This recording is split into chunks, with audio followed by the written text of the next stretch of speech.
네, 성당 시계로는 7시가 됐네요. 시작합시다. 성부와 성자와 성령의 이름으로. 아멘. 하늘에 계신 우리 아버지, 아버지의 나라가 오시며 아버지의 뜻이 하늘에서와 같이 땅에서도 이루어지소서.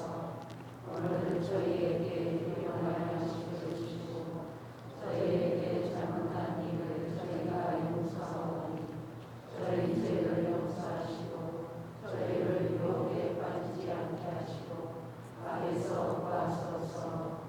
아멘. 성부와 성자와 성령의 이름으로. 아멘. 식사들은 못 하셨어요? 하셨어요?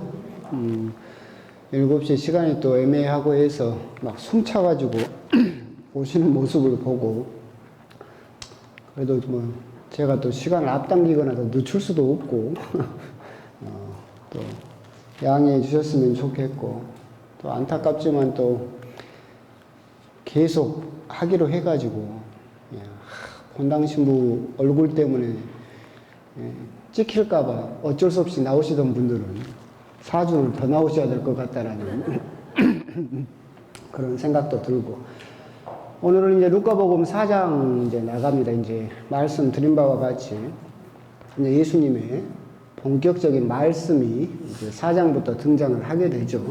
4장 한번 읽어보셨어요? 가장 큰 포인트는 광야에서 유혹이 가장 4장에서 중심되는 주제로 자리를 잡고 있습니다. 그 전에 이제 제가 지난 시간에 했었는데 빼먹었다고 건의가 들어와서 예수님께서 태어나신 곳이 베들레헴이라고 그랬죠. 베들레헴 마구간, 동굴에다 마구간을 차려놨었었는데 거기에 말구유, 그래서 예수님이 말구유, 빵집 계속해서 이렇게 먹는 거에 연관되어지는 그런 삶을 우리들에게 보여주셨다라고 하면서 베들레헴이 빵집이라고 이야기를 하면서 제가 그냥 건너갔어요. 그랬더니 왜 베들레헴이 빵집이냐고 물어보시는데, 베들레헴이 빵집이에요. 더 이상 뭐 어떻게 할 말이 없어서 넘어갔었는데 그대로 그거예요. 베들레헴, 베이트 또는 벳이라고 부르는 것은 히브리어로 집, 레헴, 빵 더하면 빵집. 그래서 베들레헴이 뭐 어떤 특별한 의미가 있는 거 아니라 베들레헴 그 뜻 자체가 빵집이라는 뜻이다. 그렇게 알고 계시면 되겠고. 그래서 이제 근데 여기 있는 것은 이제 참고삼은 강의로도 없어서 그렇긴 한데 하여튼 그냥 베들레헴이 빵집이다라고만 알고 계시면 좋겠고, 이 과자 초코하임은 왜 실어놨냐면 하임이 이제 집이에요, 집. 독일어로. 그래서 초코 집이죠.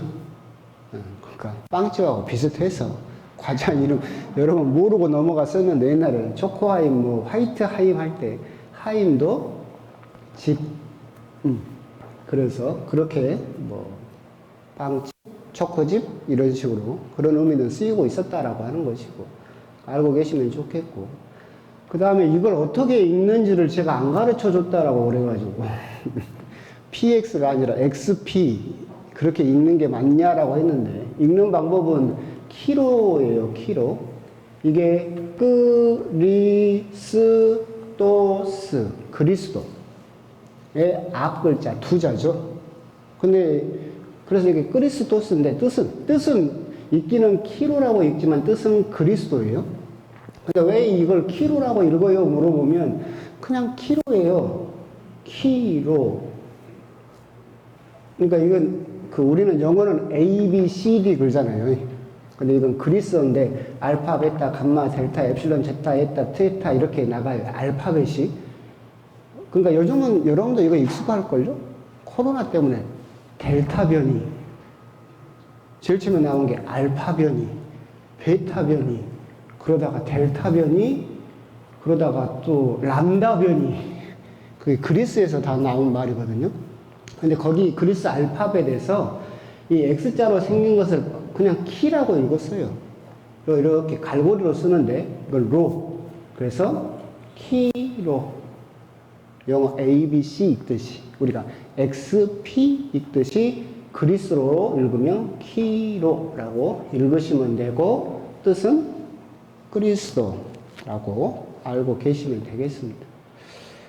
이건 그러다가 이제 또 사적으로 넣는 건데 이 그리스도는 어디서 나온 말이냐면 히브리어 메시아 구원자라는 뜻이죠. 기름 부음 받은 이라는 뜻인데 메시아란 말을 번역을 해서 그리스도라는 말을 이제 같은 뜻으로 썼었어요. 이게 이제 라틴어로 가면 크리스투스, 영어로 가면 크라이스트, 지저스 크라이스트 막 그러잖아요. 영어적으로 크라이스트. 이것을 중국어로 그리스도를 중국어로 번역하니까 기리사도. 그런데 이게 너무 기니까 이자 뜯어서 기독. 이렇게 해서 지금 우리가 흔히 말하는 기독교라고 부르는 거예요. 그 뜻은 그리스도예요. 근데 재밌는 건 뭐예요? 이 기리사독이라는 음차, 그리스도를 한자로 비슷한 발음으로 기리사독 또는 계리사독이라고 하는데 쓴 사람이 누구냐면 가톨릭 신부님이에요. 가톨릭 신부님이 17세기에 중국에서 파리 외방종교에 소속 가세 신부가 그리스도를 한자로 발음을 음차해서 쓴 게 기리사독. 그래서 그걸 개신교에서 쓴 게 기독하고 자기들이 기독교라고 그러잖아요. 재밌는 사람들이에요. 왜 그러냐면 여호와라는 잘못된 단어를 만든 사람이 누구예요? 가톨릭 신부님이 만들었어요. 야훼의 발음을 못 찾아서 그 신성문자 4글자에다가 그 아도나이 그 모음을 가져다 붙여가지고 여호와라는 단어를 맨 처음 만든 사람도 가톨릭 신부예요. 근데 그걸 개신교에서 가져다가 자기들이 마치 만든 것처럼 그게 옳은 것처럼 쓰고 있죠. 지금도 기독교라고 하면 자기들만 기독교라고 주장을 해요. 근데 기독이란 뜻이 그리스도라는 뜻이고 이걸 원래 만든 사람도 누구예요? 가톨릭 신부님이 만들었어요. 이 사람들을 보고 있으면 지들은 뿌리가 뭔지도 모르고 무조건 가져다 우기고 보는 사람들인 것 같다는 생각도 드는데 하여튼 참고 삼아서 하여튼 중요한 건 이걸 뭐라고 읽는다? 키로. 뜻은 그리스도. 그렇게 알고 계시면 되겠습니다. 지난 시간에 이걸 안 해줬다고 엄중한 항의가 들어와서 했습니다. 이제 사장은 이제 예수님의 족보가 끝나고 바로 이어서 예수님께서 광야에서 유혹을 받으셨다라는 그 부분으로 이제 넘어가게 되죠. 여러분들이 사장을 읽어보셨으면 바로 광야에서 유혹을 받으셨다. 예수님께서 광야에서 유혹을 받으신 것은 총 몇 가지입니까? 3가지죠. 3가지. 근데 여기서 재밌는 부분이 여기서 이제 마테오 복음의 족보와 루카 복음의 족보의 차이가 여기서 또 등장을 해요. 무슨 말이냐면 마테오 복음은 구약 성경에서 예언된 메시아가 예수님이다라고 해서 족보를 하면서 아브라함부터 출발해서 예수님으로 끝나죠. 근데 여러분들이 루카 복음을 보면 거꾸로 돼 있죠. 그죠? 예수님부터 출발해서 누구로 끝나요? 아담으로 끝나고 아담으로 끝나자마자 무슨 이야기가 나와요? 유혹 이야기가 나오죠. 일부러 이렇게 만들어 놓은 거예요. 왜 그러냐면 아담 이야기가 끝나자마자 아담은 유혹에서 성공했어요? 실패했어요? 실패했죠. 근데 아담 뒤에 나온 예수님은 유혹을 이겨냈어요? 못 이겨냈어요?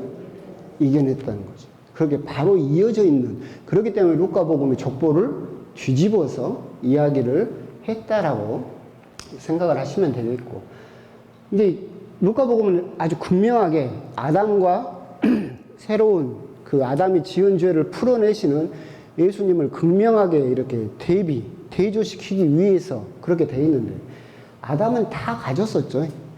에덴 동산에서 모든 걸 다 가졌어요. 한 가지만 갖지 말아겠지. 그게 뭐였어요? 선악과. 다 가진 사람이, 그러니까 양 99마리를 가진 사람이 마지막 한 마리를 뺏으려고 하는 거잖아요. 그것마저도 갖고 싶다라고 해서 유혹에 넘어갔어요. 근데 예수님께서는 광야에서 그렇게 40일 동안 단식하시면서도 가진 것이 아무것도 없었음에도 불구하고 그 유혹을 물리쳤다. 이것이 바로 아담과 예수님의 극렬한 그 차이. 그래서 아담은 그렇게 해서 죄를 지음으로써 원죄를 불러오고 죽음을 가져왔지만 예수님께서는 정반대 상황에서도 그 유혹을 물리침으로써 이제 원죄와 죽음으로부터 벗어나게 되었다. 이제 그런 의미로 아담으로 족보가 끝나고 바로 이어서 예수님의 광야 이야기가 시작되었다라고 이해를 하시면 되겠습니다. 40일 동안 유혹을 받으셨다라고 하는 것은 사순절 알고 계시죠? 구약 성경에서 이게 40은 사자는 게마트리아 그러니까 수비학이라고 해서 숫자에다가 의미를 담는다고 그랬죠. 지난 시간에 루카복음 아니 마테오복음 족보 이야기하면서 14, 14, 14 뭔 이야기를 하나 14, 14, 14로 세 부분 끊어졌다고 했잖아. 근데 이 14가 다윗이라는 그 이름의 숫자 값을 더하면 14가 나온다. 그래서 아브라함, 다윗, 유베 이렇게 이게 이제 숫자에다가 의미를 담아서 수수께끼처럼 풀어내는 것을 수비학이라고 해요. 숫자에다가 비유를 담아내는 거죠. 이것도 똑같아요. 구약 성경에서 사자는 보통 모든 걸 뜻해요. 동서남북. 우리도 그러잖아요. 우리도 할 때 남녀노소 그럼 뭐예요? 다 네. 모든 사람을 의미하지. 남녀노소 그러면 그 사이에 안 들어가는 사람은 뭐가 돼요? 이렇게 하면 이상한 사람이고, 그죠? 동서남북 그래서 모든 걸 의미하고 10은 충만한 숫자죠. 우리가 생각해도 꽉 찬 숫자잖아요. 그래서 완전한 수와 완전한 수가 곱해서 40이 나왔죠. 그래서 홍수가 40일 동안 있었다라고 하는 것은 비가 충분히 내렸다는 의미죠. 아주 충분히 내렸다. 그리고 모세가 40년 동안 광야에서 양치기 그만큼 충분한 시간 동안 고난을 겪었다. 이렇게 40이라는 의미는 우리가 거기 가서 초시계를 재가지고 딱 40일 됐냐 안 됐냐 하루 모자라다 하루 넘쳤다 그런 의미가 아니라 충분한 시간을 겪었다라는 구약의 숫자상의 의미이고 만나를 먹으면서 광야에서 생활한 것도 40년 엘리야가 호렙산으로 달려간 것도 40주야. 그래서 구약 성경에서는 40이라는 의미가 그렇게 계속해서 등장을 하고 있고 그것도 또한 예수님께서도 충분한 시간 동안 광야에서 그런 유혹을 견뎌내셨다. 그래서 이것이 지금 우리가 말하는 사순시기죠. 사순시기가 되면 제가 항상 드리는 말씀 중에 하나가 이거잖아요. 1년 중에 우리가 내는 시간의 11조. 11조는 우리가 내지는 않지만 40일 하면 1년 365일. 그 중에서 시간적으로 우리가 하느님께 드리는 시간의 의미, 봉헌의 의미도 가지고 있다. 11조의 의미로, 시간의 11조의 의미로 사순시기를 또 살고 있다라는 말씀을 드렸는데, 그리고 40일 동안 예수님께서 충분한 시간을 겪으셨다라고 그렇게 알고 계시면 되겠습니다. 이 그림은 일부러 넣어놨어요. 그 유혹, 여러분 자세히 보시면 예수님께서 누워 계시고 수많은 유혹의 손길들이, 사탄의 손길들이 그분을 유혹하려고 하는 그 모습을 저는 잘 담고 있다고 생각을 해서 참고삼아 넣어놨고, 여기서 세 가지 유혹이 나오죠. 돌을 빵이 되게 해보시오. 높은 곳에서 뛰어내리시오. 그리고 성전 꼭대기에서 나에게 절하시오. 그렇게 나오는데 여기서 항상 하는 말이 걸죠. 이 사탄이 걸어요. 예수님한테 극적극적 자존심을 긁잖아요. 당신이 하느님의 아들이 맞다면, 당신이 하느님의 아들이라면 이라고 조건을 걸고 이걸 해보시오. 즉 당신이 하느님의 아들이 맞다면 그 아들에 맞는 능력을 보여보시오 라고 이야기를 하죠. 돌을 빵이 되게 하는 능력을 보여봐라 라고 이야기를 하죠. 그러고 나서 여기서 중요한 것은 선택이 중요하다. 제가 말씀드리는 거잖아요. 유혹을 받는다라고 하는 것은 그 사람이 이미 그걸 할 수 있는 능력이 있다는 거예요? 없다는 거예요? 있다는 거지. 그 사순시기 때 맨날 말씀드렸잖아. 저기 앉아 계신 우리 회장님이 저한테 딱 그러는 거예요. 제 볼에 뽀뽀를 해주면 제가 타는 차를 신부님 드리겠습니다. 탁 차키를 내밀면서 볼에 뽀뽀하면 줄게요. 유혹이 돼요, 안 돼요? 안 되겠다. 에이. 이건 남자가 뽀뽀해달라는데 유혹이 되겠어요? 근데 저한테 유혹이 안 돼요. 왜? 운전을 못해. 능력이 안 돼. 능력이 안 되는 사람한테는 그게 유혹이에요, 아니에요? 아니지. 그죠? 근데 내가 운전을 할 수 있어. 근데 내 차보다 훨씬 좋은 외제차를 주겠다 그러면 솔깃해요, 아니에요? 솔깃하지. 그건 유혹이죠. 이미 유혹을 받고 있다라고 하는 것은 내가 그걸 할 수 있는 능력이 있다는 거예요, 없다는 거예요? 있다는 거지. 근데 우리들은 솔깃 넘어가서 내가 어떤 사람인데 하고 자기 능력을 보여줌으로써 그 유혹에 넘어가 버리죠. 근데 여기서 우리가 중요하게 생각해야 되는 것은 내가 능력이 있냐 없냐가 중요한 게 아니라 그 유혹에 내가 어떤 선택을 하느냐가 훨씬 더 중요한 일이다. 예수님께서 광야의 유혹에서 보여주신 것은 당신은 그것을 할 수 있는 능력이 되죠. 왜? 사탄의 그것이 유혹으로 다가왔기 때문에. 그런데 예수님께서는 그것을 보여줌으로써 증명하려고 하는 것이 아니라 당신이 선택함으로써 하느님의 아들이라는 것을 보여주고 계신다. 우리 역시도 똑같아요. 우리 역시도 수많은 유혹을 받을 때가 있죠. 술 한잔 먹으러 가게. 뭔 성당을 가? 다음에 가도 되잖아. 이 말은 여러분들이 성당을 갈 수 있는 능력이 돼요? 안 돼요? 되지. 되니까 유혹을 받는 거잖아. 그때 여러분들이 정말 여러분도 하나님의 자녀잖아요. 하나님의 아들, 딸이잖아요. 이라면 거기서 술을 먹는 능력을 보여주면 하나님의 아들, 딸이 돼요? 아니지. 그럼 여러분들 하나님의 아들, 딸이 되려면 뭘 하면 돼요? 선택. 거기서 내가 어떤 선택을 하느냐에 따라서 이것이 결정된다라고 하는 거. 그런 부분 우리들이 곰곰하게 어떤 유혹이 닥쳤을 때 유혹은 능력을 보여줌으로써 내가 결정되는 것이 아니라 그 유혹 앞에서 내가 어떤 선택을 하느냐에 따라서 결정된다라고 하는 것을 우리들은 생각해 볼 필요가 있겠다라고 하는 겁니다. 세 번째 유혹에서 여러분들이 이제 4장을 보시면 9절 성전 꼭대기에 예수님을 세운 다음 그래서 밑으로 몸을 던져보시오라고 이야기를 하죠. 이제 이건 참고서만 한 건데 성전 꼭대기는 여기 말한 거예요. 여기서 이제 보통 희년이나 뭐가 되면 나팔을 부는 곳인데 이거 제 글씨예요. 여기에 예수님을 세웠다라는 의미로 그냥 알고 계시면 됩니다. 성전에서 성전 제일 높은 꼭대기를 세웠다는데 어디다 세웠을까 궁금하실까봐 이런 데다 세웠을까 막 그러는 게 아니라 여기다 세웠다. 참고 삼아. 이제 그러면서 광야의 유혹을 이제 루카복음에 있는 것을 해보면 크게 세 부분이 있죠. 아까 말씀드렸는데요. 돌이 빵이 되게 해보시오. 예수님의 대답은 사람은 빵만으로 살지 않는다. 높은 곳에 예수님을 데리고 가서 나에게 절만하면 모든 나라의 권세와 영광을 주겠다.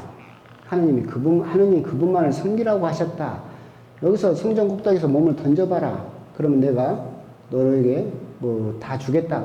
하나님을 시험하지 마라고 예수님 대답을 하시는데 이것을 예수님께서 가르쳐 주신 루카복음의 주님의 기도와 비교를 하면 절묘하게 연관이 되어 있어요.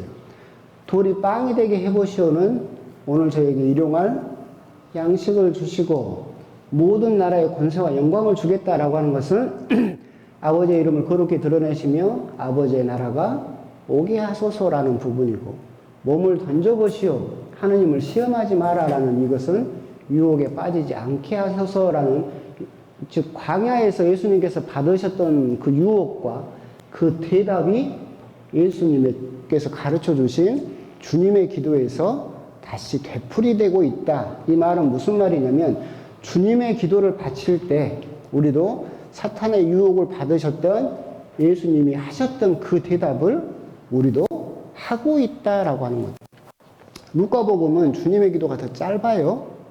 마테오복음하고는. 그런데 그 짧은 거기에 예수님께서 유혹을 받으셨다면서 하셨던 대답을 고스란히 하고 있고 그렇기 때문에 우리가 주님의 기도를 바칠 때 광야에서 예수님께서 하셨던 대답을 나도 사탄에게 하고 있는 것이다. 라는 그런 마음도 주님의 기도를 바치실 때 필요하겠다라고 하는 겁니다. 그러면서 이건 이제 참고 삼아 저번에도 한번 드렸던 건데, 시험과 유혹은 다르다라고 이제 차이를 잠깐 말씀드렸어요. 우리가 주님의 기도를 바칠 때 유혹에 빠지지 않게 하소서라고 기도를 하죠. 그리고 광야의 유혹이라고 이야기를 하는데, 사실은 시험과 유혹은 다르다. 그래서 주님의 기도를 바칠 때 개신교에서는 시험에 들지 않게 해달라고 기도를 하고, 우리들은 유혹에 빠지지 않게 해달라라고 기도를 하죠. 차이가 있는데, 시험은 어디서 오는 거예요? 시험은 하나님에게서 오는 거예요. 유혹은 세상과 사탄과 내 욕심으로부터 오는 거죠. 그러니까 광야에서 시험을 받으셨어요? 광야에서 유혹을 받으셨어요?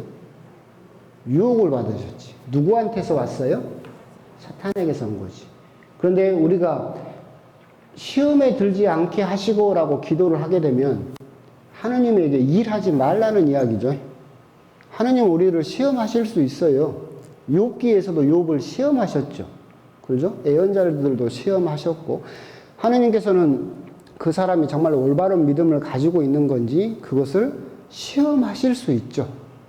그런데 우리들은 기도는 시험은 하느님께로부터 오고, 유혹은 세상, 돈이 됐든 뭐가 됐든 사탄으로부터, 내 욕심으로부터 오는 것이 유혹이다. 그래서 우리들은 유혹에 빠지지 않게 해달라고 하느님께 기도하는 것이 올바른 기도이다. 그리고 하느님은 절대 우리를 유혹하시는 분이 아니다. 시험하시는 분이지만 우리들을 유혹하시는 분은 아니다. 그렇잖아요. 유혹에 떨어지면 망하고 시험에 떨어지면 어떻게 돼요? 다시 시험 봐야지 뭐. 그렇죠? 유혹에 떨어지면 망하는 거고, 시험에 떨어지면 다시 시험 보면 되는 거예요. 다시 도전의 기회가 있잖아요.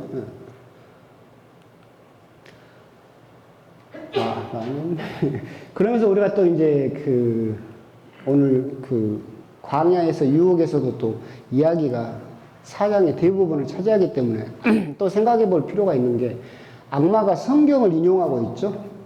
여러분들이 그 세 가지를 이렇게 쭉 보게 되면 악마가 성경을 인용하고 있다는 것을 알 수 있습니다. 그러니까 10절에 보더라도 하느님의 아들이라면 여기에서 밑으로 몸을 던져보시오. 성경에 이렇게 기록되어 있어. 그분께서는 너를 위해 당신 천사들에게 너를 보호하라고 명령하시리라. 행여 내 발이 돌에 차일세라. 그들의 손으로 너를 받쳐주리라. 블라블라 하면서 사탄이 성경을 인용하고 있다라고 하는 것을 우리들은 생각해 볼 필요가 있어요. 사탄이다라고 하는 것은 머리에 뿔이 나고 검은 날개를 펼치면서 온몸엔 비닐이 돋고 그렇게 올까요? 그렇게 오지 않는다라고 하는 거예요. 사탄은 반은 진실과 반은 거짓을 섞어서 사탄의 입에서도 성경이 나올 수 있다. 즉 악은 항상 선을 위장하고 다가온다라고 하는 것을 기억할 필요가 있겠다라고 하는 거죠. 우리가 사탄이라든가 유혹, 아까 말했던 유혹, 세상으로부터, 사탄으로부터, 욕심으로부터 오는 유혹은 눈에 띄게 오지 않는다. 반은 거짓과 반은 진실을 품고, 그래서 이거하고는 좀 상관이 없지만 예수님께서 사도들을 파견하실 때 너희들은 뱀처럼 슬기로우라라고 이야기를 하셨을 때 뱀은 혀가 이렇게 두 갈래로 갈라진다고 그랬죠. 그래서 뱀이 상징하는 것 중에 하나가 뭐라겠어요? 한 입으로 두 말하는 그렇게 상징을 하기도 하는데, 그래서 악은 항상 선을 위장해서 다가온다. 악마도 성경을 인용해서 자기를 꾸미고 있다. 그렇기 때문에 나주 성모라든가 신천지라든가 이 사기꾼들은, 이 사람들은 다 선을 위장해서 다가오고 선을 이용하며 자기들이 진리인 것처럼 다가온다. 그렇기 때문에 여러분들이 아까 말씀드린 대로 뭐 사탄은 뭐 달리고 검은 날개를 달고 여러분한테 와가지고 와 나를 믿어라라고 하면 100이면 100 안 넘어가겠지. 그런데 수많은 사람들이 넘어가는 이유가 뭐예요? 거기에 많은 성경, 진실을 담고 사람들을 유혹하고 있기 때문에 이런 부분은 우리가 항상 또 우리가 생각해 볼 필요가 있는 그런 부분이다라고 하는 겁니다. 저도 이거 보면서 참 광야에서 유혹을 무지하게 우려먹었다라는 생각이 드는데, 이건 또 묵상해보자는 거죠. 묵상해보는 거잖아요. 예수님께서 광야에 가셔서 40일 동안 유혹을 받으셨다. 제 옛날 강론 중에 하나였어요. 이걸 굳이 넣은 이유가 그 공소에서 이런 의미로 강론을 했더니 어떤 자매님이 막 펑펑 울더라고. 그래서 내 강론이 좋은갑다. 그래서 넣었어요. 우리의 광야는 누구인가? 광야는 어떤 곳이에요? 예수님에게 광야는 뭐였어요? 먹을 거 없죠. 목마르죠. 낮에는 해가 지글지글 끓고 밤에는 영하로 떨어지고 추워요. 생사를 넘나드는 곳이죠. 외롭고 사람도 없고 말할 사람도 없고 춥고 배고프고 외롭고 항상 시험에 드는 유혹에 빠지는 그곳이죠. 외로움, 고통, 절망을 느끼는 곳이 예수님의 광야였어요. 여러분의 광야는 어디냐라고 하는 거죠. 근데 또 광야는 재밌게 뭐였어요? 하느님을 만나는 곳이다라고 하는 거죠. 예수님께서도 정말 외롭고 고통하고 절망을 느끼는 곳이지만 거기에서 하느님을 만났다라고 하는 것이죠. 그러니까 우리도 광야가 누구냐고 한 이유가 그거예요. 여러분 광야는 99.9% 뭐예요? 사람이지, 사람. 여러분 광야가 돈이에요? 여러분 광야가 아파트예요? 우리가 여러분 이제 인생 살아보면 그러잖아요. 나를 외롭게 하고, 나를 힘들게 하고, 나를 절망스럽게 하는 것은 뭐예요? 결국은 사람이지. 그런데 또 그 광야에서 벗어나지 못하는 게 뭐예요? 이유가? 결국 거기에서 또 하느님을 만날 수 있기 때문에 그렇다. 그래서 사람만이 희망이다라는 노래가 있는데 살아보면 사람만이 절망이기도 하더라. 이걸 동시에 만날 수 있는 것이 어디예요? 광야. 그래서 여러분들의 광야는 누구냐라고 하는 거죠. 제 광야는 누구라고 그랬어요? 신부로서 제 광야는 누구? 여러분들이라고 그랬지. 여러분들. 저를 외롭게 하고, 저를 고통스럽게 하며, 저를 절망스럽게 하는 사람이 누구예요? 여러분들이에요. 근데 제가 그 광야에서 도망가면 돼요? 안 돼요? 안 돼요. 왜? 여러분 안에서 하나님을 결국은 만나게 되니까. 여러분들의 광야. 그래서 여러분들이 생각을 할 때 십자가도 똑같아요. 십자가나 광야나 같은 의미를 가지고 있죠. 외롭고 고통스럽고 절망을 느끼는 그 사람이에요. 근데 그 사람을 벗어나 버리면, 도망가 버리면 하느님을 만날 수 있어요? 없어요? 없다라는 거죠. 그런 의미도 우리가 광야에서 예수님의 그 광야의 유혹을 통해서 나의 광야는 누구인가? 이 광야는 십자가하고 노래가 닫아있기 때문에 그런 부분은 우리가 한번 묵상을 해볼 필요가 있는 것이다. 거기서 도망가려고만 하지 말고 거기서 예수님처럼 유혹을 이겨내게 되면 결국은 하느님을 만나게 된다라고 하는 거죠. 광야에서 이제 이 광야 말고 구약 성경에 모세가 광야에서 이스라엘 백성들을 이끌고 갈 때 이스라엘 백성들이 맨날 불평불만을 하잖아요. 목마르다, 배고프다, 이게 밥이냐, 고기 좀 주라 막 하니까 그 불뱀이 내려와요. 갖고 이스라엘 백성들을 물죠. 그죠? 기억나죠? 물고 사람들이 막 죽어요. 그래서 이제 사람들이 잘못했어요. 살려주세요. 그러니까 모세가 하느님에게 애원을 하니까 하느님이 모세에게 그 불뱀을 구리뱀으로 만들어서 세워라. 사람들에게 쳐다보라고 해라. 그래서 쳐다본 사람은 살고 쳐다보지 않은 사람은 죽었다. 똑같죠? 그 뱀에 물리면 얼마나 고통스럽고, 그러니까 불뱀이라고 그랬겠지. 물리면 막 몸이 불에 타는 것처럼 뜨겁고 힘드니까 불뱀이라고 그랬지. 나를 물어서 너무나 힘들게 해. 그리고 거기에 물려서 내 가족도 죽었어. 근데 그 불뱀하고 똑같이 생긴 놈을 구리로 만들어서 세워놨어. 쳐다보고 싶겠어요?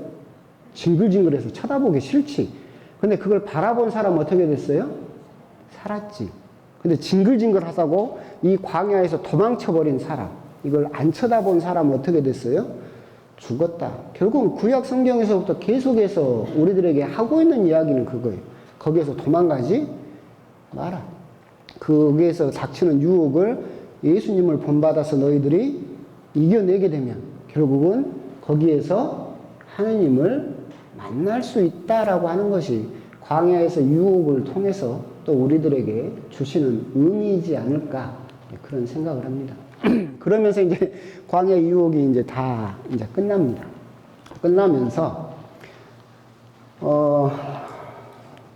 14절부터 예수님께서는 성령의 힘을 지니고 갈릴레아로 돌아가시니 그분의 소문이 그 주변 모든 지방에 퍼졌다라고 되어 있습니다. 예수님께서 성령의 힘을 지니고 우리들은 성령이 언제부터 활동하셨다라고 생각을 하느냐라고 하면 언제부터? 성령 강림 죽일 때부터 라고 딱 구분 짓기를 좋아해요. 그렇지 않아요. 창조 때부터 하느님께서 세상을 창조하실 때 태초에 물이 있었는데 그 물 위에 하느님의 루하흐라고 하는 하느님의 숨이 휘돌고 있었다. 그걸 성령이라고 우리가 이야기를 하잖아요. 예수님이 세례를 받으실 때 비둘기 모양으로 뭐가 내려왔어요?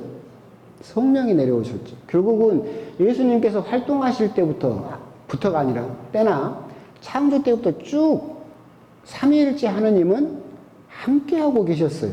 그런데 이것을 구분하려는 사람들이 있어요.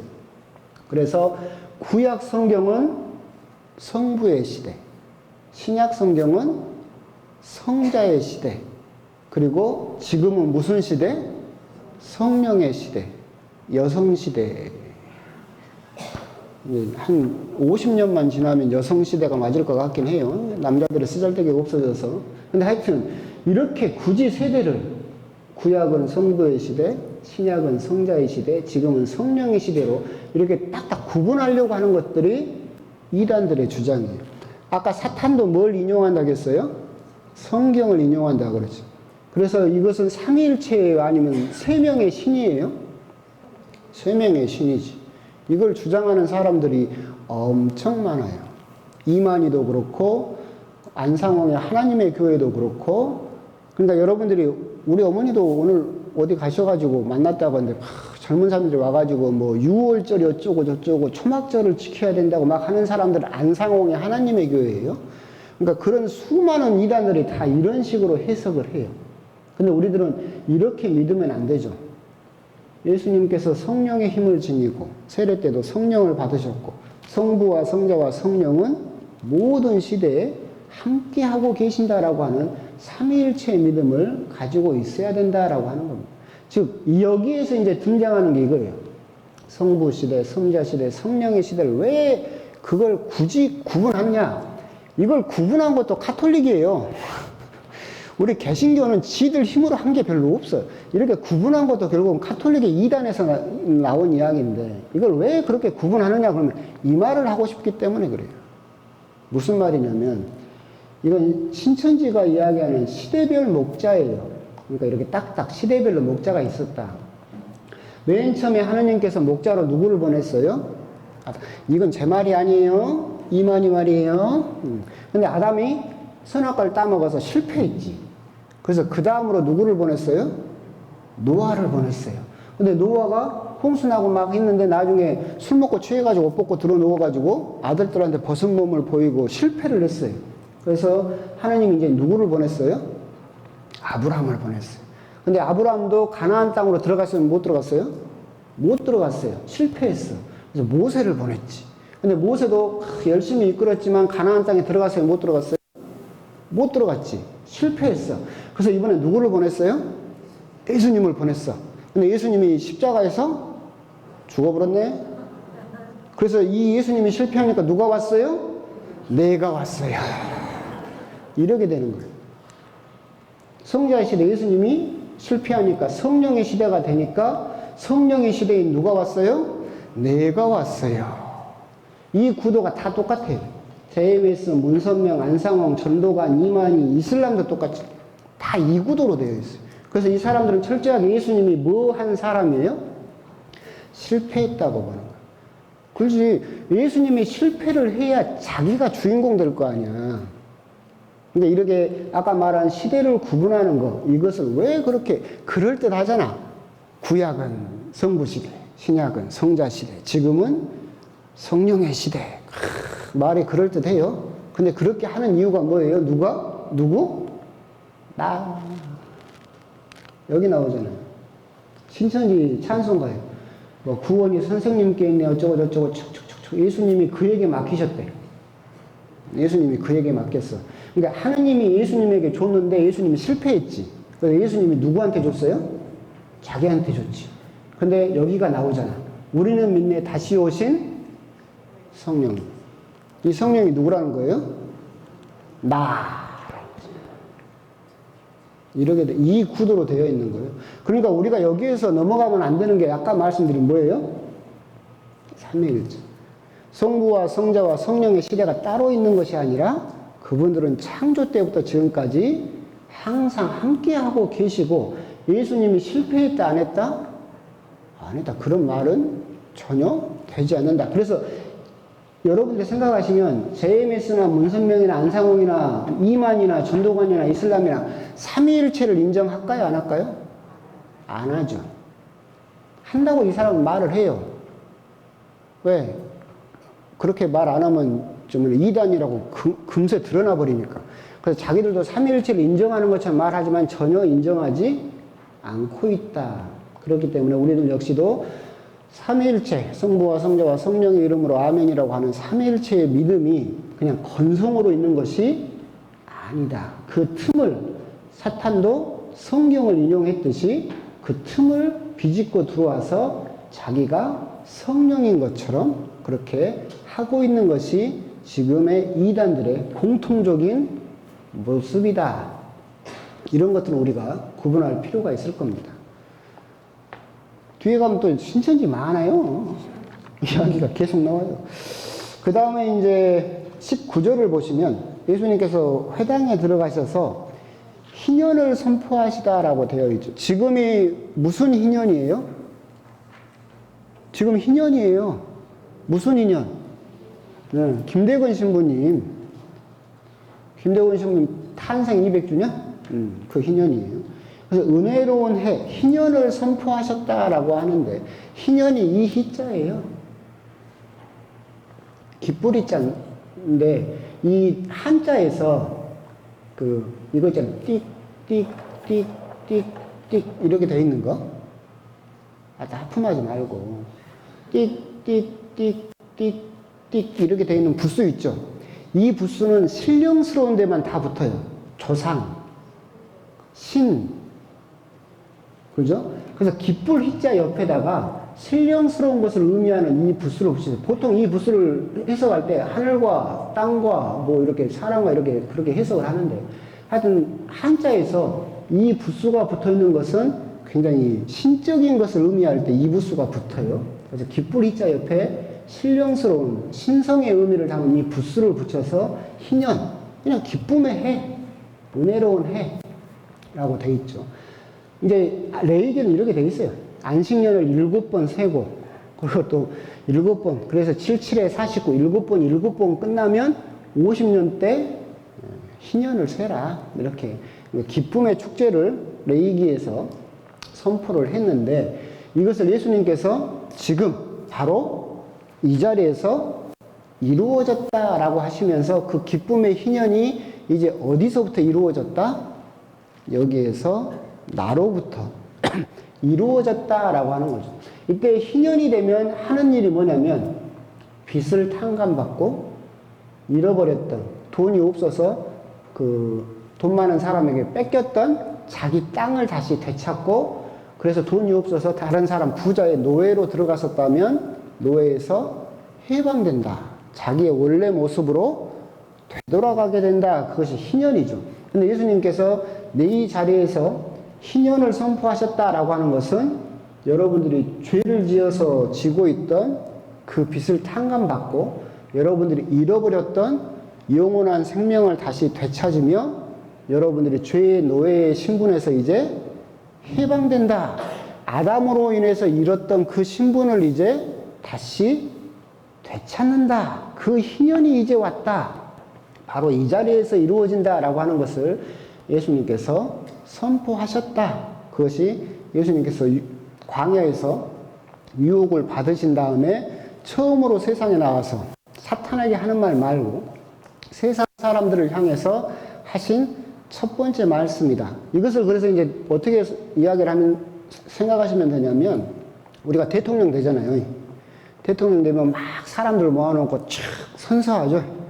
취임사라고 하죠. 취임사. 내가 대통령이 되면 나라를 이렇게 이끌겠습니다라고 막 거창하게 취임사를 하잖아요. 이게 예수님의 취임사죠. 나는 여기 지상에 내려와서 하느님의 아들로서 세상에서 일을 하면서 나는 이런 일을 하겠다. 너희들의 죄를 탕감하고 너희들을 노예 생활에서 죄의 노예에서 풀어주며 너희들이 잃어버렸던 영원한 생명을 다시 되찾아주는 일을 내가 하겠다라고 하는 예수님의 취임사라고 생각하시면 되겠습니다. 이제 여기서 조금 다른 점인 그거예요. 이사야가 선포한 희년 선포가 있어요. 이게 무슨 말이냐면 왜 이사야가 있느냐면 여러분들이 4장 18절 보시면 예수님께서 인용하신 구절이 이사야 구절이에요. 주님께서 나에게 기름을 부어주시니 주님의 영이 내 위에 내리셨다. 주님께서 나를 보내시어 가난한 이들에게 기쁜 소식을 전하고 잡혀간 이들에게 해방을 선포하며 눈먼 이들을 다시 보게 하고 억압받는 이들을 해방시켜 내보내며 주님의 은혜로운 해를 선포하게 하셨다라고 이사야서 61장을 인용을 하세요. 희년을. 근데 그 61장 이후로 이어지는 이사야서에 나오는 희년은 똑같아요. 주님의 은혜로운 해인 건 맞아요. 그런데 이사야서에 나오는 희년의 중심점은 복수예요. 세례자 요한이 했던 거하고 똑같은 거죠. 마지막 날, 종말이에요. 이사야서에서 희년은 기쁨의 해인데 누구만 기뻐해요? 이스라엘 백성만 기뻐할 수 있어요. 다른 백성은 복수를 받는 거예요. 이제까지 이스라엘 백성을 괴롭히고 짓밟고 우리들을 지배했던 타 민족들에게는 기쁨이에요, 아니에요? 아니에요. 응보와 복수의 날이에요. 그런데 예수님의 희년은 뭐예요? 뒷부분을 싹 빼버렸죠. 그냥 다 은혜로운 날이고 복수라는 말을 예수님은 하지 않으시죠. 이건 세례자 요한과 예수님 메시지 차이에서도 나온다고 그랬죠. 세례자 요한이 말하는 하느님의 나라하고 예수님이 말씀하시는 하느님의 나라, 마지막 나라하고는 이런 차이가 있다고. 똑같이 예수님께서는 그래서 끝내 당신은 계속해서 하느님의 복수를 전혀 언급하지 않으시고 그냥 혼인잔치로서의 기쁨을 계속해서 이야기를 하고 계신다. 이 부분은 요한복음에 나오는 그 말씀과 똑같아요. 하느님께서 아들을 세상에 보내신 것은 세상을 심판하시려는 것이 아니라 세상이 아들을 통하여 구원을 받게 하시려는 것이다. 세상을 심판하려는 것이 아니라 구원받게 하겠다. 여기에서 확실한 메시지가 다르다라고 하는 것을 이사야서를 인용하고 계시지만 거기서 하고자 하시는 메시지는 달라졌다라고 하는 거, 그 부분은 차이가 있다. 그렇게 생각하시면 되겠습니다.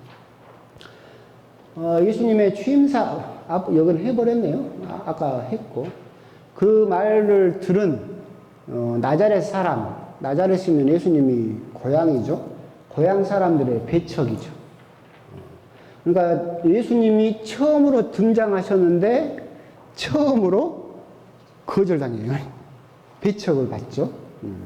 그래서 이제 이건 전 생애 동안 같은 이스라엘 백성이 결국 예수님을 배척하게 될 것이고, 그래서 이제 예수님께서는 두 번 다시 나자렛에 가시지 않았다라는 그런, 그러니까 가셨다는 언급이 없어졌어요. 하여튼 재밌는 건 그거죠. 광야에서 유혹을 받으시고 그리고 나서 처음으로 사람들의 앞에 서서 나는 이런 일을 하겠다라고 선포를 했는데 백성들이 뭐라고 한 거예요?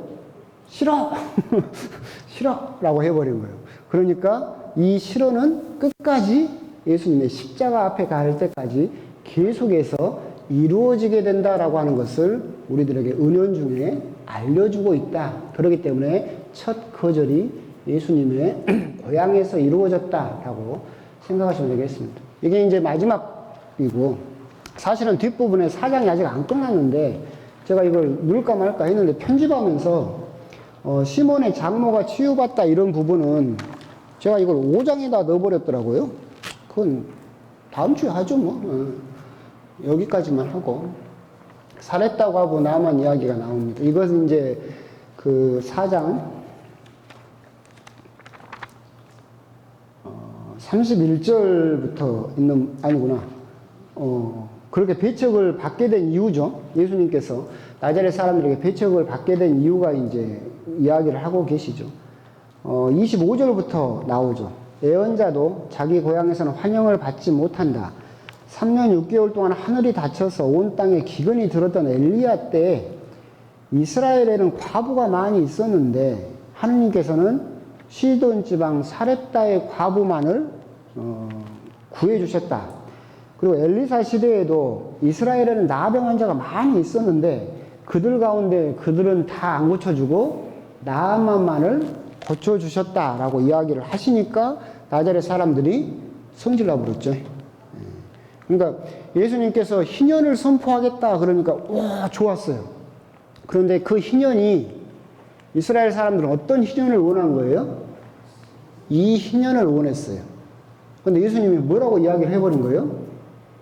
아니다. 너희들만을 위한 희년이 아니라 모든 사람을 위한 희년이다 라고 이야기를 하시니까 이스라엘 사람들이 성질 나버렸지. 그러면서 예수님이 이야기를 드신 거예요. 수많은 이스라엘에 과부가 있었지만 이방인, 시돈 지역에 있던 이방인 여자를 구원하셨고, 그리고 많은 나병 환자가 있었지만 나만이라고 하는 이방인을 구원하셨다. 너희들이 나를 거부함으로 인해서 구원의 초대는 먼저 이스라엘에게 이루어졌죠. 회당 가서 희년을 선포하심으로써. 하지만 너희들이 거절함으로 인해서 이제 구원은 누구에게 돌아간다?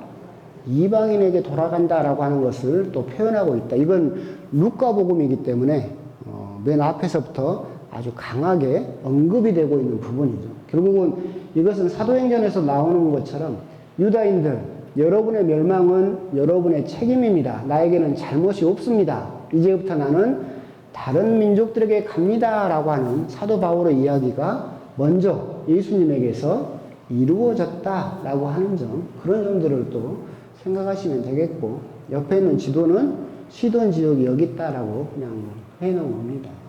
네. 오늘은 여기까지만 또 하고, 그러면 이제 4장은 끝난 거고, 다음 장이 없어요. 시돈의 병든 작물을 고치시다 이 부분이라든가 5장은 다음 주에 하도록 하겠습니다. 강의록은 지금 인쇄를 맡겨놨기 때문에 신청하신 분들은 다음 주 또 계속해서 5장부터 8장까지 해보도록 하겠습니다. 오늘 강의가 재미없었어요? 아니, 주무시고 아직 끝나도 안 했는데 막 책 넣어불고 막. 아, 나 참 서운하려고 하네. 아, 그래도 오늘 강의 일찍 끝내줬구만. 왜? 질문 있으세요? 질문 없어요? 그러면 마지막 마치기도 하겠습니다. 성부와 성자와 성령의 이름으로 영광이 성부와 성자와 성령께 성부와 성자와 성령의 이름으로 수고하셨습니다.